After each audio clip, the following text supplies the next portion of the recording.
Bismillahirrahmanirrahim. Assalamualaikum warahmatullahi wabarakatuh. Alhamdulillahirabbil alamin wa shalli wa sallim ala nabiyyina wa habibina Muhammadin wa ala alihi wa sahbihi wa man tabi'ahu bi ihsanin ila yaumiddin wa ba'd. Para jamaah zakumullah, para pemirsa Ibaska TV yang semoga senantiasa dirahmati Allah Subhanahu wa taala. Termasuk dari ciri khas dan prinsip dalam akidah Ahlus Sunnah wal Jamaah ada yang dinamakan dengan at-tawassut atau al-i'tidal. Ahlus Sunnah wal Jamaah dalam berakidah, menjalankan ibadah dan kehidupan beragama, kehidupan di dunia sosial sehari-hari, dituntut untuk bisa seimbang, tidak ekstrim kiri dan tidak ekstrim kanan. Dengan keseimbangan itu maka stabilah perkara dunia dan perkara akhiratnya.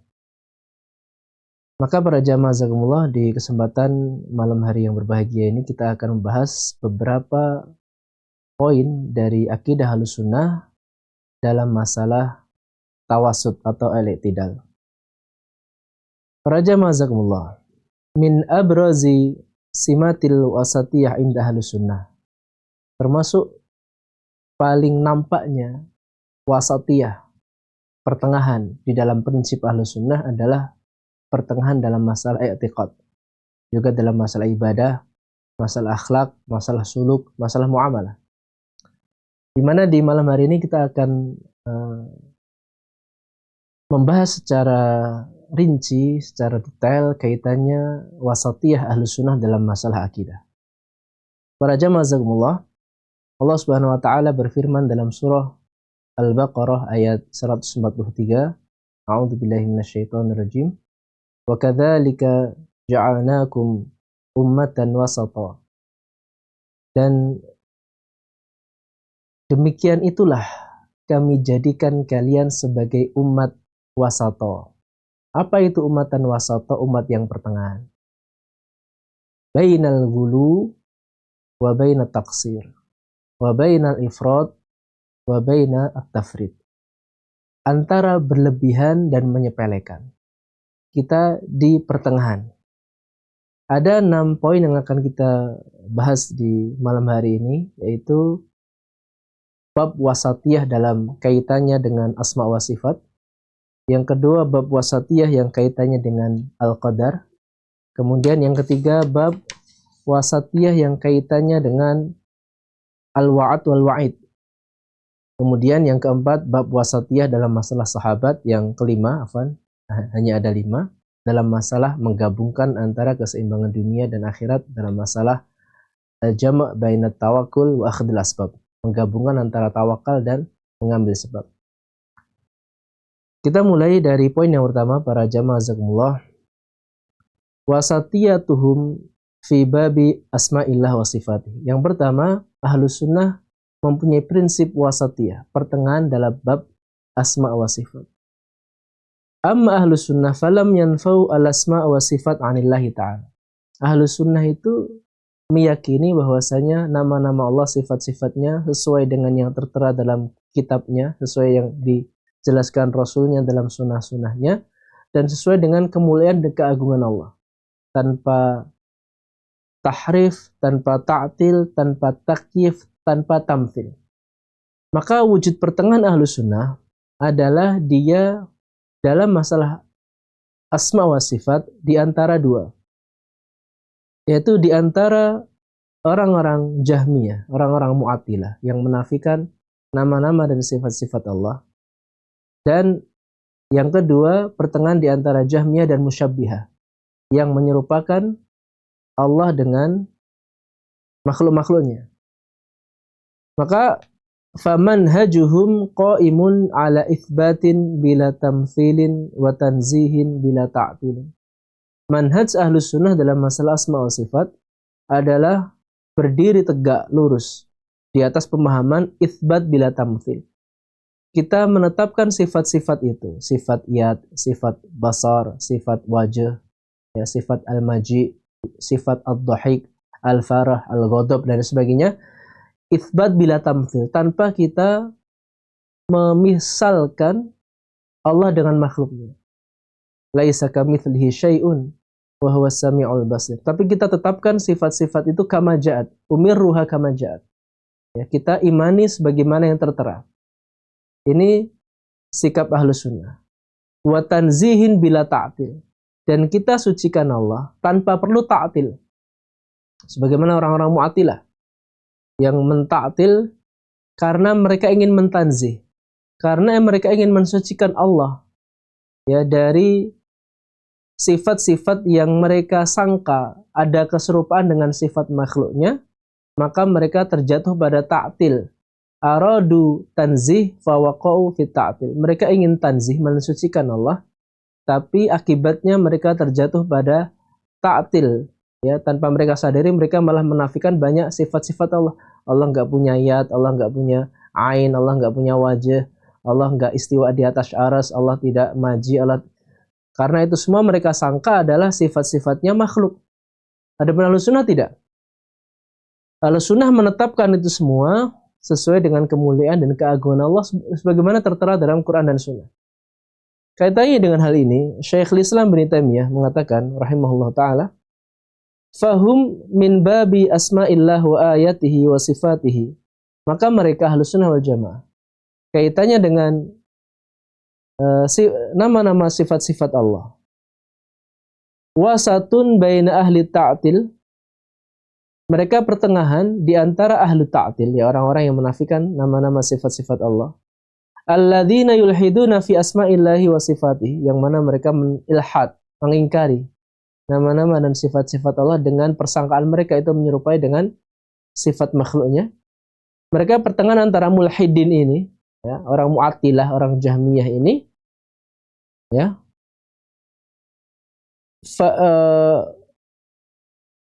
wa yu'attiluna haqa'iqa ma na'at Allah lahu bihi. Yang akhirnya mereka mentaktil, mengingkari sifat-sifat yang Allah sematkan dirinya, Allah tetapkan dirinya, Allah kabarkan dirinya dengan sifat-sifat itu. Hatta yushabbihuhu bil adam wal mawad. Sehingga mereka, orang-orang Mu'attilah, menyerupakan Allah dengan al-adam, gak ada. Allah nggak di atas, Allah nggak di bawah, Allah nggak di kanan, Allah nggak di kiri, Allah tidak bertempat, Allah juga tidak bertempat, Allah tidak punya tangan, Allah tidak. Banyak sekali analogi-analogi mereka yang mereka sangkakan itu sesuai dengan prinsip yang benar, padahal mereka terjatuh pada banyak kekeliruan, ketergelinciran. Itu kaum-kaum Mu'attilah. Wa baina ahli tamtsil alladhi yadribuna lahul amsal wa yushbihunahu bil makhluqat. Dan kita pertengahan di antara tadi Mu'attilah dan Musyabbihah, yang mana mereka memisalkan Allah, menyerupakan Allah dengan amsal, dengan perumpamaan, dengan gambaran, dengan imajinasi yang ada di otak mereka, mereka serupakan dengan makhluknya. Maka Ahlus Sunnah pertengahan. Tidak ke Mu'attilah dan tidak ke Musyabbihah. Manhaj kita lurus, yaitu kita tetapkan nama-nama sifat-sifat itu sesuai dengan apa yang tertera dalam Al-Quran dan As-Sunnah, sesuai dengan kemuliaan dan keagungan Allah Ta'ala, tanpa ada tahrif, tanpa ada ta'til, tanpa ada takyif, dan tanpa ada tamthil. Laisa kamitslihi syai'un wa huwas samiul basir. Ini yang pertama. Yang kedua, para jamaah zakumullah, Ahlus Sunnah wasatiyah fi babil qadar. Dalam masalah bab qadar, kita juga pertengahan. Di antara orang-orang Jabariyah dan di antara orang-orang Qadariyah. Orang-orang Jabariyah alladzina yazumuna 'anal 'abd lahu laisa lahu masyiah. Orang Jabariyah meyakini bahwasanya hamba dalam menjalankan roda kehidupan, aktivitas sehari-hari, mereka itu nggak punya masyiah. Masyiahnya itu hanya Allah yang punya. Mereka sebagaimana wayang. Tidak ada kehendak, tidak ada keinginan. Mereka hanya berjalan, berlalu begitu saja, tanpa ada mereka masyiah dan ikhtiarnya. Ini orang-orang Jabariyah. Ya. Maka Ahlus Sunnah pertengahan antara Jabariyah dan Qadariyah. Adapun Qadariyah, alladzina la yu'minuna biqudratillahi syamilah. Yang tidak mengimani takdir-takdir Allah secara sempurna. Ya. Ada yang mereka menafikan sama sekali takdir, ada yang merinci. Takdir itu hanya yang ijmali, bukan yang tafsir, yang global, bukan yang rinci. Ya. Maka para jamaah zakumullah, famadhabu ahlussunnah tawassut fi hadzal bab baina hadainil batilain. Ahlussunnah pertengahan di dua bab ini. Ya. Di dua firqah ini maksudnya, antara Jabariyah dan Qadariyah dalam masalah qadar, haitsu ya'taqiduna anna al-'abdi masyiatan wa ikhtiyaran. Ahlussunnah meyakini bahwasanya seorang hamba mempunyai masyiah, mempunyai kehendak, mempunyai ikhtiar. Kita menentukan hidup kita sendiri. Kita menentukan kegiatan kita sendiri. Kita punya kehendak untuk melakukan kebaikan. Kita punya kehendak untuk menghindari keburukan. Kita punya kehendak untuk menuju kesuksesan. Kita punya kehendak masyiah ikhtiar untuk menuju kehancuran, waliyadzubillah. Semua diserahkan pada orang itu masing-masing. Ini yang pertama. Tetapi wa annahul fa'il al-haqiqi li af'alihi wa anna masyiatuhu tahta masyiatihi. Walaupun dia adalah fa'il, pelaku hakikah, dia diberi ganjaran sebab amalannya, dia dimasukkan neraka sebab dosanya, dan Allah tidak menzalimi hamba-hambanya. Tetapi Ahlussunnah meyakini bahwasannya kehendak manusia tersebut di bawah kehendaknya Allah. Semua telah Allah tulis, semua Allah ketahui, semua Allah kehendaki, dan semua terjadi sebagaimana yang telah Allah tuliskan. Tapi Ahlussunnah menetapkan bahwasannya manusia punya masyiah, kehendak. Manusia punya ikhtiar untuk menentukan jalan hidupnya sendiri. Allah Ta'ala berfirman, وَمَا تَشَاءُونَ illa ayyasha Allahu Rabbul Alamin. Dan kalian tidaklah berkehendak kecuali kehendak kalian di bawah kehendaknya Allah Subhanahu wa taala. Ini yang kedua dalam masalah qadar. Adapun yang ketiga, Ahlussunnah wal Jamaah adalah umat yang wasatiyah fi babi al-wa'ad wal wa'id. Dalam masalah janji dan ancaman. Kita kaum yang pertengahan di antara orang-orang Khawarij dan orang-orang Murji'ah. Orang-orang Khawarij yang memudahkan, mereka meyakini pelaku dosa besar itu adalah kafir, masuk neraka selama-lamanya. Orang-orang Murji'ah meyakini pelaku dosa besar iman, kamilul iman, masuk surga, yang gak ada pengaruhnya kemaksiatannya dengan keimanannya. Adapun Ahlussunnah di tengah-tengah. Ahlussunnah meyakini bahwasanya seorang pelaku dosa besar, dia tidak kafir, dan dia tidak mengkonsekuensikan harus masuk neraka. Tidak mengkonsekuensikan pelaku dosa besar harus mendapatkan azab. Ada kalanya Allah ampunkan, ada kalanya Allah tutupi di dunia, juga Allah tutupi di akhirat. Maka Ahlussunnah mengatakan pelaku dosa besar itu mu'minun fasikun. Dia tidak kafir. Dia juga tidak kamilul iman. Dia tidak kafir sebagaimana keyakinan orang-orang Khawarij, dan dia tidak kamilul iman sebagaimana keyakinan orang-orang Murji'ah. Kita di tengah-tengah. Statusnya adalah mu'minun fasikun. Dia orang mukmin tetapi fasik. Ya. Mu'minun biimanihi fasikun bikabiratihi. Dia mukmin karena masih iman, karena masih salat, masih meyakini Allah Rabbnya, Muhammad sebagai nabinya, Islam agamanya, Ka'bah sebagai kiblatnya, dia masih meyakini itu. Adapun perkara dosa besarnya yang menjadikan dia menjadi orang fasik, tapi tidak mengeluarkan dia dari Islamnya selama dia nggak melakukan pembatal keislaman. Maka diterangkan di sini, inna ahlussunnah wal jamaah wasatun bainal firaq fi babi al-wa'd wal wa'id. Ahlussunnah pertengahan di antara dua firqah dalam masalah janji dan ancaman, janji pahala atau janji surga dan ancaman azab ataupun neraka. Fahum wasatun bainal murji'ah wal wa'idiyah minal khawarij. Ya. Maka Ahlussunnah itu pertengahan di antara orang-orang Murji'ah, orang-orang yang tidak menganggap besar, ya, disepelekan itu pelaku dosa besar, dianggapnya kamilul iman, dan di antara orang-orang Khawarij yang mereka hulu, pokok melakukan dosa besar, kafir, halal darahnya, masuk neraka. Dan kita tidak ekstrim kanan dan tidak ekstrim kiri. Kemudian para jamaah sekalian, kita lanjutkan poin yang keempat adalah wasatiyah fi babis sahabah. Kaitannya dengan masalah sahabat. Ahlussunnah juga pertengahan di antara dua firqah, yaitu Khawarij dan yaitu antara Nawasib dan Rafidah. Siapa itu Nawasib? Nawasib itu orang-orang yang mengkafirkan Ali bin Abi Thalib radhiyallahu anhu. Orang yang mencela, mentaan, menjatuhkan harkat dan martabat para sahabat. Orang-orang Nawasib, ya, karena mereka kecewa dengan keputusan Ali bin Abi Thalib dalam peristiwa tahkim. Akhirnya hilanglah daripada beliau gelar Amirul Mukminin, dan mereka dekat dengan orang-orang Khawarij, ya. Dan kita tidak hulu juga dalam memuji Ali bin Abi Thalib sebagaimana orang-orang Rafidhah, ya, dalam masalah sahabat, ya. Amma ahlus sunnah wal jamaah famanhajuhum adlun ma'as sahabah falam yukaffiru ahadan minhum aw yatabarra'u minhum. Kita tidak boleh mengkafirkan salah seorang pun dari sahabat, dan kita juga tidak boleh berlepas diri dari mereka. As-sabiqunal awwaluna minal muhajirin wal ansar walladzina taba'uhum bi ihsan radhiyallahu anhum wa radu'an.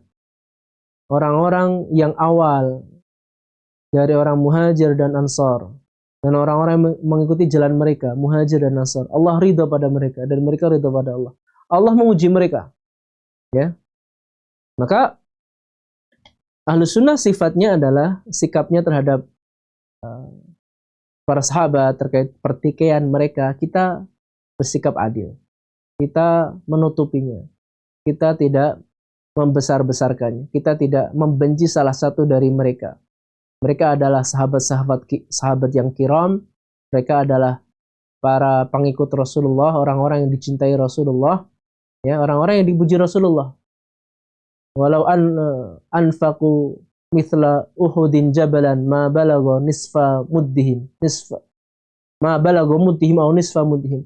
Seandainya orang-orang, ya, yang datang setelah zamannya sahabat ini berinfak satu gunung Uhud emas, itu tidak bisa membandingi infaknya sahabat walaupun cuma satu mud. Satu mud itu satu genggaman tangan, ya, atau caukan tangan ini, atau setengahnya. Ini pujian Rasulullah pada para sahabat. Rasulullah bersabda, la tasubbu ashabi, kalian janganlah mencela para sahabat-sahabatku. Seakan-akan Rasulullah tahu bahwasanya nanti di akhir zaman ada sebagian umatnya yang mereka mencela, hobinya itu nyari-nyari kesalahan dan mencela, menjelek-jelekan sahabat ataupun sebagian sahabat. Sikap kita bagaimana? Fa aqidatuhum fis sahabah. Akidah kita kaitannya dengan sahabat adalah wifqa qaulihi ta'ala, sebagaimana yang Allah telah firmankan dalam Al-Quran surah Al-Hasyr ayat 10, walladzina ja'u min ba'dihim yaquluna rabbana ighfir lana wal ikhwanina alladzina sabaquna bil iman wa la taj'al fi qulubina ghillan lil ladzina amanu rabbana innaka ra'ufur rahim. Jadi setelah dalam surah Al-Hasyr, ya, ayat sebelum ini Allah Ta'ala memuji para sahabat, maka sikapnya Ahlus Sunnah adalah walladzina ja'u min ba'dihim, orang-orang yang datang setelah mereka. Harusnya bagaimana? Yaquluna rabbana ighfir lana, ampunilah kami ya Allah. Wal ikhwanina alladzina sabaquna bil iman, dan saudara-saudara kami yang telah mendahului kami dengan keimanan, yaitu para sahabat. Terus wala taj'al fi qulubina ghillan lil ladzina amanu, dan jangan jadikan di hati kami ada ghil, ada dengki, ada hasad, ada sakit hati, ada emosi, ada kebencian terhadap para sahabat, dan ini dilarang dalam Islam. Rabbana innaka ra'ufur rahim. Baik. Kemudian yang terakhir para jamaah sekalian, menutup kajian kita di malam hari ini, kaitan wasatiyah Ahlus Sunnah dalam masalah at-tawakkul wal akhdh bil asbab.